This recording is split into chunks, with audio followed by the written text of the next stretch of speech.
ನಿಮ್ಮ ಸಮಯ ಈಗ ಶುರು. ಎರಡು ಪದ. ಮೊದಲನೇ ಪದದಲ್ಲಿ 4 ಅಕ್ಷರ, ಎರಡನೇ ಪದದಲ್ಲಿ 3 ಅಕ್ಷರ. 4 3. ಬಂಗಾರ. ಮನುಷ್ಯ. ಬಂಗಾರದ ಮನುಷ್ಯ. ಬಂಗಾರದ ಮನುಷ್ಯ ಅಂತ ಹೇಳಿ ಉತ್ತರ ಹೇಳಿದ್ದಾರೆ. ಉತ್ತರ ಸರಿಯಾಗಿದೆ.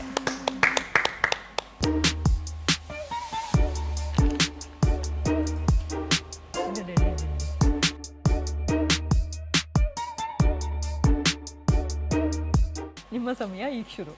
3 ಪದ. ಮೊದಲನೇ ಪದದಲ್ಲಿ 2 ಅಕ್ಷರ, ಎರಡನೇದ್ರಲ್ಲಿ 2, ಮೂರನೇದ್ರಲ್ಲಿ 3. 2 2 3. ಕಹಿ. ಹುಳಿ. ಉಪ್ಪು ಹುಳಿ. ಒಗರು. ಉಪ್ಪು ಹುಳಿ ಖಾರ. ಉಪ್ಪು ಹುಳಿ ಖಾರ ಅಂತ ಹೇಳಿ ಉತ್ತರ ಹೇಳಿದ್ದಾರೆ. ಉತ್ತರ ಸರಿಯಾಗಿದೆಯಾ ನೋಡೋಣ. ಸರಿಯಾಗಿದೆ. ಚೆನ್ನಾಗಿ ತಿಂತೀರಾ ಅನ್ಸುತ್ತೆ ಮೇಡಮ್.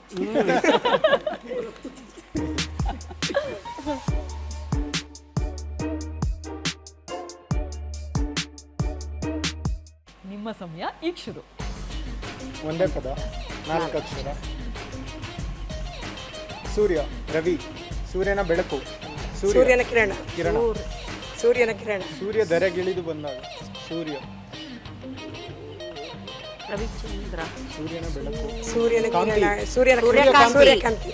ಸೂರ್ಯಕಾಂತಿ. ಸೂರ್ಯಕಾಂತಿ ಅಂತ ಹೇಳಿ ಉತ್ತರ ಹೇಳಿದ್ದಾರೆ. ಉತ್ತರ ಸರಿ, ನಾವು ನೋಡೋಣ. ಸರಿಯಾಗಿದೆ.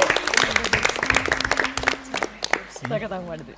ಅವರು ಸಖತ್ತಾಗಿ ಆಟ ಆಡ್ತಾ ಇರ್ತೀರಾ ಮನೆಯಲ್ಲಿ? ಒಬ್ಬೊಬ್ರು ಬಂದಿದ್ರು. ಓಕೆ.